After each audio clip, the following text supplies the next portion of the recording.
Salut à tous et bienvenue sur Carton Rouge TV, la chaîne des supporters de l'ASS. Très heureux de vous retrouver pour une nouvelle vidéo. C'est la trêve internationale. On va pas parler de l'équipe de France, c'est pas le sujet de la chaîne. On va parler de l'AS Saint-Etienne et on va profiter de ce week-end sans match de Ligue 1 pour faire un petit peu le point sur les chances de l'AS Saint-Etienne de rester en Ligue 1 la saison prochaine.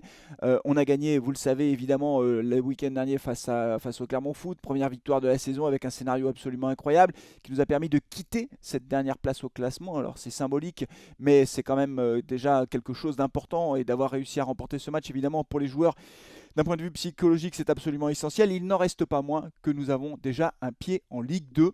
Notre situation est quasiment désespérée. Alors si on veut essayer de se maintenir, quels sont les éléments qu'il faut réussir à inverser ou quels sont les éléments clés pour pouvoir espérer garder un petit peu d'espoir d'ici la fin de saison? Moi, j'en ai identifié trois, les 3 points clés dont je vais parler dans cette vidéo.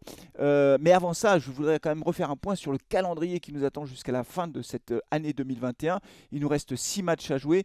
Sur ces 6 matchs, il y en a un qui me semble complètement hors de portée. Il y en a 2 qui seront des matchs difficiles. Puis il y en a 3 qui sont à notre portée. Le premier qui est inaccessible, c'est évidemment le match face au Paris Saint-Germain. Là, je pense qu'on n'aura évidemment aucune chance et qu'on ne marquera aucun point, sauf miracle. Mais bon, ça me paraît quand même extraordinairement compliqué. Les 2 matchs difficiles, c'est face à 2 bonnes équipes de ce championnat. Rennes, 5e au classement, qui fait un très bon championnat et ce sera très compliqué face à Rennes. Et puis Nantes aussi, qui s'est sauvé de justesse l'année dernière, mais qui là est 10e au classement et qui, ma foi, fait un championnat plus que correct. Antoine Comboiré a réussi à inverser la tendance. Les 3 matchs qui sont à notre portée, qui seront des matchs cruciaux à mon sens, c'est le match face à Troyes, c'est la prochaine journée du championnat de France, le match face à Brest et également le match face à Reims. Ces 3 équipes sont en bas de classement, sont assez proches de nous au fond.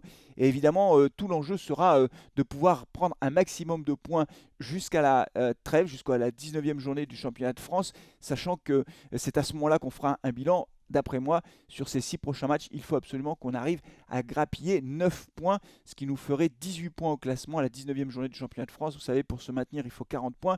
Alors on ne serait pas du tout sauvé, hein, c'est très clair, on serait encore dans une situation très très compliquée, mais ça nous redonnerait un petit peu d'oxygène et en tout cas ça permettrait d'enclencher avec une dynamique beaucoup plus positive. Alors quels sont les 3 points clés pour réussir à se maintenir? Je vous propose de commencer par le premier. Oui, arrêtez d'être mené au score. Oui, absolument, c'est un gros défaut de l'AS Saint-Etienne.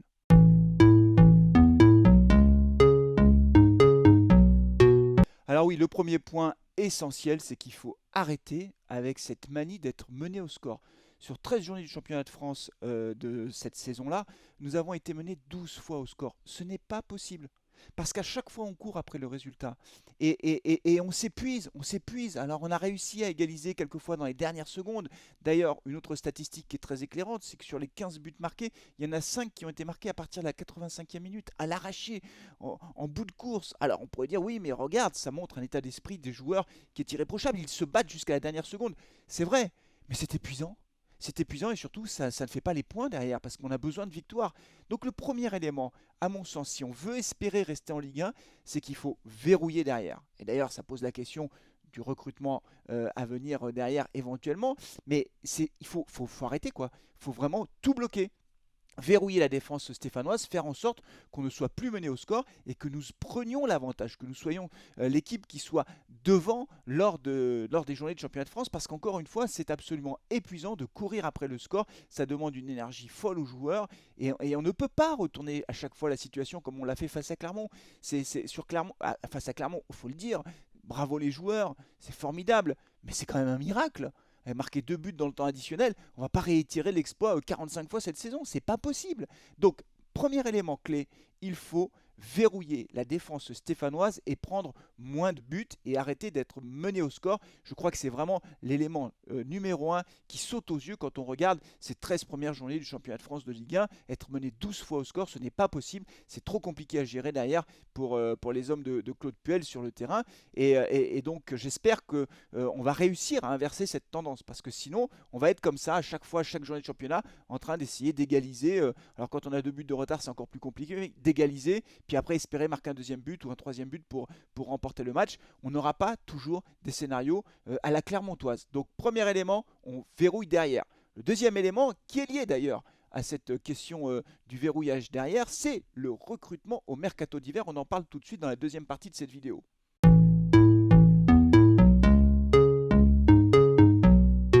Bah, le deuxième élément, c'est de renforcer l'effectif, évidemment. On n'a pas arrêté de le dire, tout le monde le dit. On a eu un recrutement au mercato d'été, c'est Ramirez qui joue pas. Encore une fois, je le redis, hein, quand Ramirez est rentré, derrière, ça a apporté un point de fixation offensif qui a été très important, même s'il n'a pas marqué. Je trouve que l'apport de Ramirez devant était flagrant, en fait, sur les 10 dernières minutes. Voilà, et donc, voilà, mais Ramirez tout seul, ça suffit pas. Et la vraie question, au fond, c'est la question de la défense. Parce qu'au milieu de terrain, on a assez de joueurs. On a Gourna, on a Neyou, on a Youssouf, etc. Bon, on a des solutions de rechange. Aouchiche, Bouanga, etc. Beaucoup de solutions. Boudbouz en plus qui est revenu. Mais c'est derrière qu'on a un gros problème. Donc la question, c'est le mercato d'hiver. Il faut recruter du monde en défense centrale. Sur le côté droit aussi pour pallier Masson quand il est blessé. Sur le côté gauche, Silva vient de se blesser. Trauco, il fait beaucoup d'allers-retours avec le Pérou parce qu'il est titulaire et il joue bien d'ailleurs avec la sélection, avec sa sélection nationale. Mais on n'a pas assez de joueurs et en défense centrale, Moukoudi est blessé.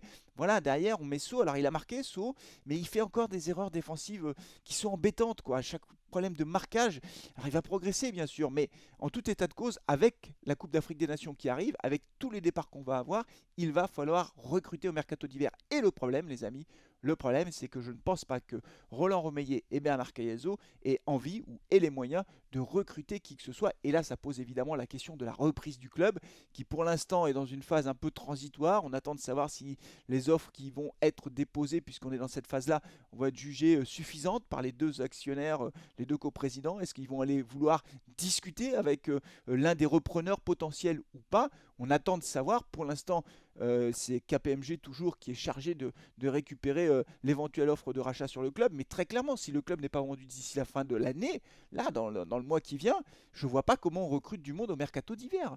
Et puis alors, je vous dis pas, hein, la Cannes, c'est Kazri, c'est Bouanga, c'est alors Neyou il est blessé, mais c'est Moukoudi, même si lui aussi il est blessé, mais je pense qu'il sera remis pour la Coupe d'Afrique des Nations. Enfin, il y en a plein qui partent, plein, plein, plein, plein. Comment va-t-on faire pour tenir? Donc la deuxième clé pour pouvoir espérer garder une chance de rester en Ligue 1, c'est de recruter du monde au mercato. Mais vous avez vu, il y a beaucoup de conditions et tout cela est extrêmement aléatoire. Je ne suis pas sûr que l'AS Saint-Etienne ait vraiment un recrutement à la hauteur de nos besoins, notamment sur le plan défensif. Et donc c'est vraiment une grosse source d'inquiétude. Le troisième et dernier point pour espérer rester en Ligue 1, mais ça je vous ne surprend pas en évoquant ce sujet, c'est bien sûr Claude Puel.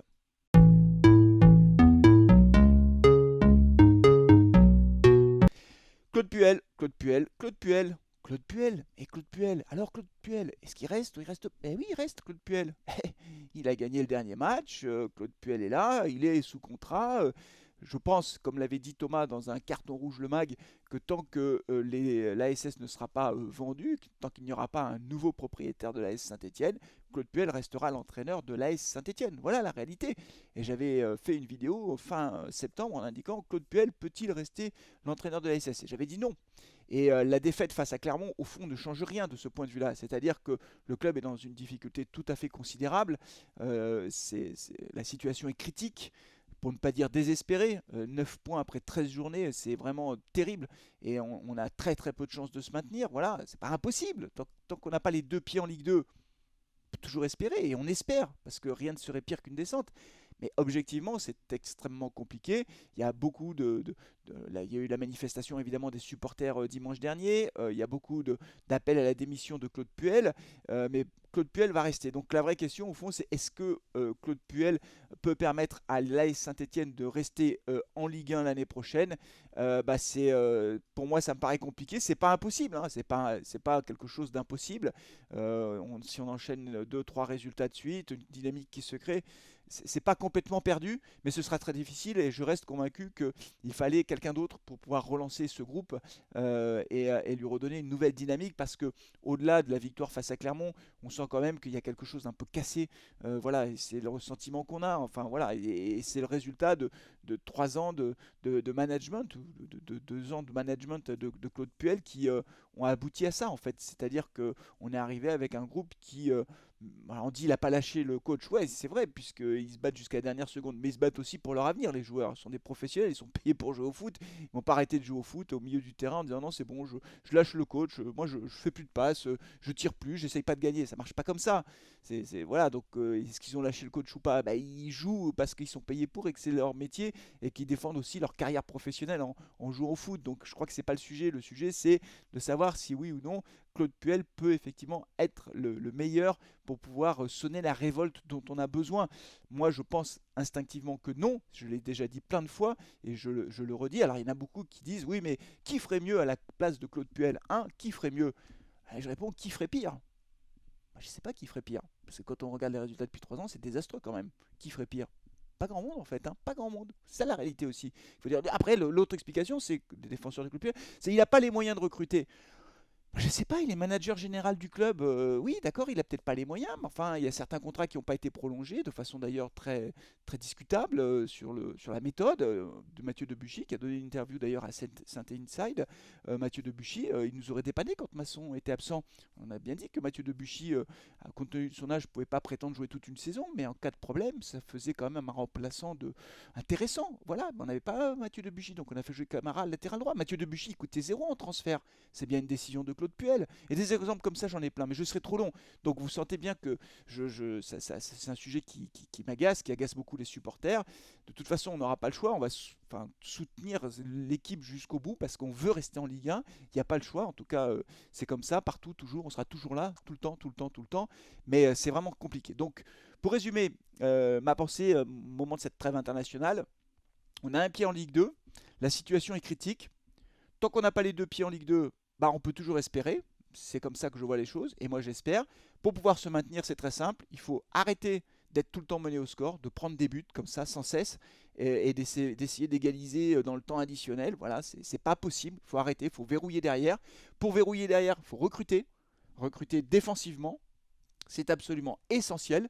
Il faudra faire jouer Ramirez aussi devant, tant qu'à faire, puisqu'il est là. D'ailleurs, la Coupe d'Afrique des Nations permettra peut-être à certains joueurs de se montrer un peu plus. Je pense à quelqu'un comme Aouchiche. Peut-être qu'il aura plus de temps de jeu puisque Bouanga ne sera pas là. Donc voilà, il y aura des joueurs aussi qui devront montrer qu'ils méritent d'être en Ligue 1. Et troisième point, Claude Puel, mais je viens d'en parler à l'instant. Voilà les amis, c'est tout pour aujourd'hui. J'espère que cette vidéo vous a plu. Si c'est le cas, likez la vidéo, abonnez-vous à Carton Rouge TV. La moitié des gens qui regardent les vidéos sur la chaîne ne sont pas abonnés à la chaîne. Vous vous abonnez, vous appuyez sur la cloche de notification et vous rejoignez la communauté des supporters stéphanois de Carton Rouge TV.